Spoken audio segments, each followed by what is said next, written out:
ভোটের আগে রবিবার রাতে তৃণমূল কর্মীকে কুপিয়ে খুনের অভিযোগ উঠল। ঘটনাস্থল কেতুগ্রাম। নিহতের নাম মিন্টু শেখ, বয়স আনুমানিক 45। রবিবার সন্ধ্যায় তাকে কুপিয়ে ও বোমা মেরে খুন করা হয় বলে অভিযোগ। কেতুগ্রামের আনখোনা গ্রাম পঞ্চায়েতের চেচুরি গ্রামের ঘটনা। কেতুগ্রাম থানার আইসি সহ বিশাল পুলিশ বাহিনী পৌঁছয় ঘটনাস্থলে। এলাকায় উত্তেজনা রয়েছে। ভোটের আগের দিন রাতে কেতুগ্রামের চেচুরি গ্রামে এক তৃণমূল কর্মীকে হত্যার অভিযোগ।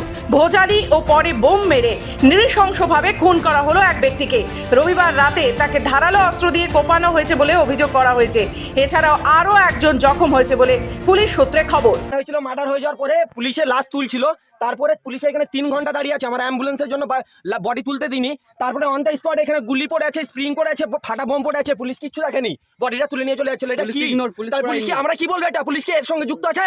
কি চাইছেন? হ্যাঁ কি চাইছেন? এটা আমি এটা চাইছি পুলিশের উপর একটা কোনো রিঅ্যাকশন লেখ। অন দ্য স্পট এগুলো দেখাচ্ছে 3 ঘন্টা ধরে দাঁড়িয়ে আছে পুলিশ, 3 ঘন্টা পরে পুলিশ এখানে এসে দেখে গেল। এই গুলিগুলো এটা কি রিঅ্যাকশন নিয়েছিল?